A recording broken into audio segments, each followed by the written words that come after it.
Nós vamos oferecer então em 10 pontos, como se formassem um mosaico, 10 peças, uma espécie de panorama do sacerdócio de Cristo no Novo Testamento, textos que vão nos ajudar a entender como Jesus Cristo tenha sido realmente sacerdote, em continuidade com o sacerdócio do Antigo Testamento, mas trazendo, dada a sua natureza específica, a sua identidade específica, divino-humana, uma novidade radical para um tempo novo. Primeiro ponto, Jesus Cristo utiliza vocábulos claramente sacerdotais para falar do seu sacrifício. Então existia um vocabulário técnico para falar de sacrifício, que testemunha justamente o contexto hebraico, o contexto israelítico, cultural da época de Jesus. Então Jesus utiliza termos, vamos dizer, que tem uma valência sacerdotal, sacrificial. Ele compreende a sua morte que se aproxima como um sacrifício. O sacrifício da sua própria vida sobre a cruz. Por exemplo, quando ele diz em Marcos 10:45, e a gente poderia ler também Lucas 22:19 e até João 6:51, o Filho do Homem não veio para ser servido, mas para servir e dar a sua vida, a ideia de oferecer a vida, sacrifício, né? Em resgate de muitos. Esse termo em resgate era um termo técnico, ligado à noção de sacrifício. Então Jesus ele usa a ideia de dar a sua vida, oferecer a sua vida, tipicamente sacrificial, e une ela a esse termo técnico resgate. Resgate de muitos. Ele também diz em Marcos 14:24, este é o meu sangue, o sangue da aliança, que é derramado por muitos.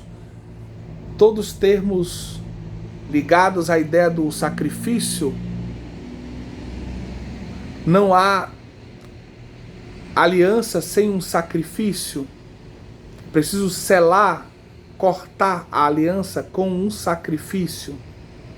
Eu digo cortar porque o verbo hebraico que a gente traduz normalmente por selar, na verdade é cortar, porque se pegava a vítima que era usada para se fazer a aliança, se cortava a vítima, cortar a aliança em duas partes.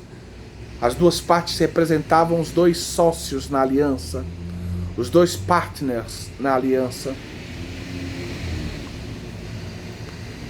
Então, não havia aliança sem sacrifício. Então, essa nova aliança que Jesus vem inaugurar, é preciso que ela esteja também associada a um novo sacrifício superior.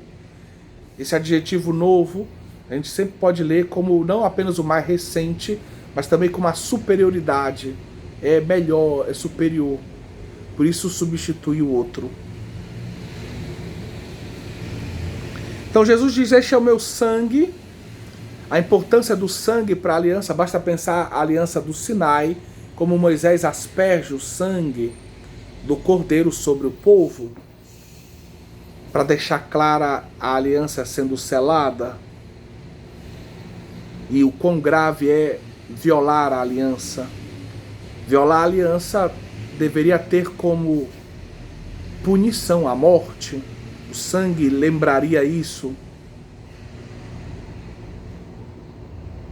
Então, Jesus fala de aliança, de sangue, sangue derramado, todo o papel do sangue derramado nos sacrifícios, vamos dizer, da economia sacrificial levítica, a importância do sangue, especialmente para os sacrifícios de reparação ou pelo pecado, né?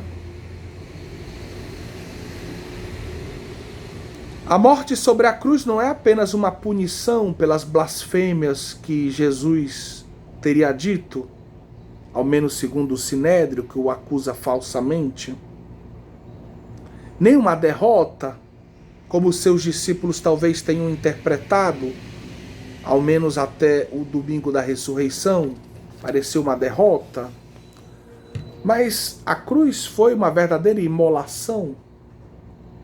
Jesus imolou a si mesmo para alcançar a salvação dos homens. Então, como a gente vê lá em Êxodo 24:8, na aliança sinaítica, Moisés é mediador de uma aliança e ele faz um sacrifício e derrama o sangue da vítima. Pois bem, Jesus Cristo, ao estabelecer a nova aliança, vai oferecer a Deus uma vítima perfeita, ele mesmo vai derramar o seu sangue para com ele aspergir salvificamente o seu novo povo, a igreja que nasce. Jesus estabelece o memorial da nova aliança. Aqui as palavras de Jesus na instituição da Eucaristia estão em profunda conexão. Você pode aprofundar isso no capítulo 5 do meu livro, Filhos no Filho, quando eu faço uma introdução aos sacramentos da iniciação cristã. No capítulo 5 eu trato da Eucaristia. Você pode aprofundar isso na parte bíblica desse capítulo.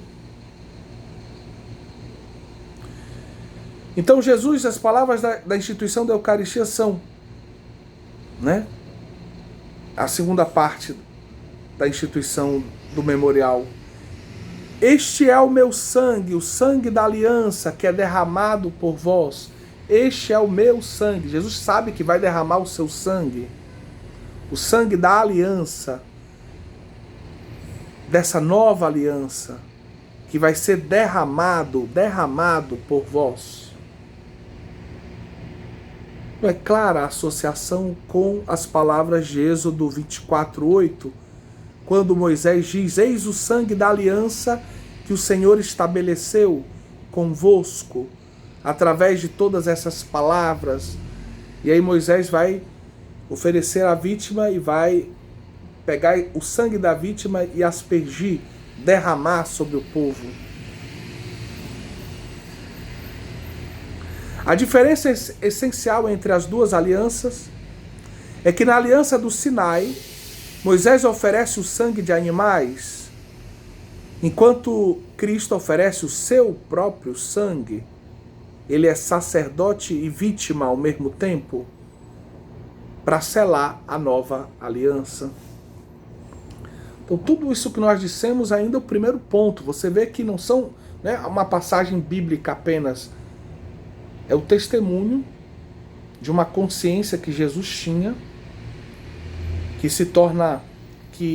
se realiza na cruz. Jesus tinha a consciência de que o seu sacrifício seria um sacrifício que resgataria muitos. Ele daria a sua vida, imolaria a sua vida para a salvação de muitos. Ele tem a consciência que ele vai derramar o sangue dele para a salvação da humanidade. Segundo ponto, por isso ele usa palavras técnicas, palavras claras para dizer isso. Que ele vai ser sacerdote de um modo novo e vai realizar um sacrifício salvífico.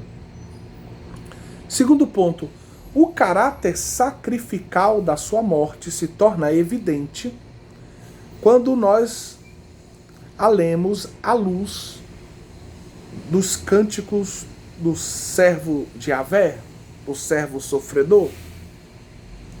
São os cânticos que nós lemos como primeira leitura na Semana Santa, segunda, terça, quarta e sexta-feira da Semana Santa. Por exemplo, em Isaías 53:5 nós lemos: ele, porém, transpassado, é a versão hebraica do termo, do texto, por causa das nossas revoltas, triturado por causa das nossas transgressões. Então Jesus vai ser transpassado por causa das nossas revoltas, triturado como se fosse uva pisada por causa das nossas transgressões. Ou seja, ele vai dar a vida, ele vai morrer, ele vai ser espremido, ele vai entregar a sua vida. Quem é esse servo? Quem é o servo de Yahvé? Que é apresentado nesses 4 cânticos do Deutero Isaías. Começa lá em Isaías 42 e termina em Isaías 53:12. Existe uma corrente de exegetas que afirma que se trata de uma coletividade, seria o povo, seria o conjunto dos justos no povo. Hoje em Israel, ainda hoje, alguns judeus dizem que é o Estado de Israel, o Messias, que sofre internacionalmente por causa das pressões dos árabes, dos muçulmanos, etc., contra eles. Estão isolados.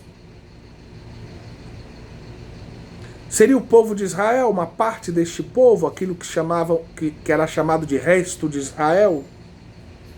Ou ainda um grupo de profetas, quem sabe? Existe um elemento nos textos que parece indicar isso. Isaías 49:3, Deus diz para o servo: tu és o meu servo, Israel. Israel é o nome do povo, então pode parecer que ele está se referindo ao povo por inteiro, quem sabe? Mas a maioria dos exegetas distingue o servo de Yahvé de Israel. Porque o servo de Yahvé é muito diferente de Israel. Ele é apresentado de um modo bem diferente do povo. O servo é inocente, ele sofre pelos pecados dos outros, ele é dócil, manso, é uma luz para os outros, ao passo que Israel é pecador, sofre pelos próprios pecados, é obstinado, é surdo, cego, tem um coração duro.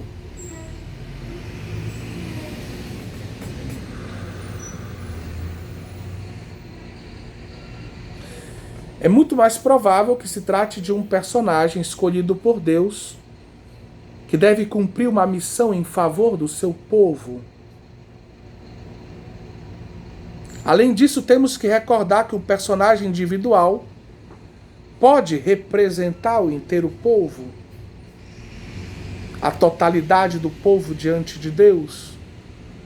Eu não vou aprofundar esse tema, mas quem quiser pode aprofundar na internet ou, de preferência, em dicionários bíblicos, a ideia de personalidade corporativa. Um rei pode representar todo o reino, um profeta todo o povo, um sacerdote da mesma forma. Então esse personagem, ele pode, no caso de Isaías 49:3, representar o inteiro povo, por isso ele é chamado de Israel. Mas o modo como ele é apresentado em grande parte dos textos mostra que ele é muito diferente do povo. Ele é santo, ele não pecou, ele é inocente, ele dá a sua vida pelo povo que é pecador, ele toma o lugar do povo. Nesta mesma linha, a primeira carta de Pedro afirma que fomos remidos com o sangue precioso de Cristo. Vejam, o sangue precioso de Cristo é fonte da nossa redenção. 1 Pedro 1,19, com o sangue precioso de Cristo, Cordeiro imaculado e incontaminado, nós fomos remidos. Ele levou sobre o seu corpo os nossos pecados no lenho da cruz, para que, mortos ao pecado, vivamos para a justiça, curados pelas suas chagas. 1 Pedro 2,24. Então, Jesus ele leva os nossos pecados para a cruz e com as suas feridas cura as nossas, para nos fazer justos. 1 Pedro 3,18. Porque também Cristo morreu uma vez pelos nossos pecados, ele justo pelos injustos, para oferecer-nos a Deus, sujeito à morte enquanto à carne, mas vivificado pelo Espírito. Então esses textos de São Pedro vão mostrando como Cristo é santo, inocente e morreu por nós, para nossa salvação. Confirmando que Jesus Cristo encarna a profecia do servo de Yahvé, do servo sofredor. Jesus Cristo é aquele que dá a vida pelos seus.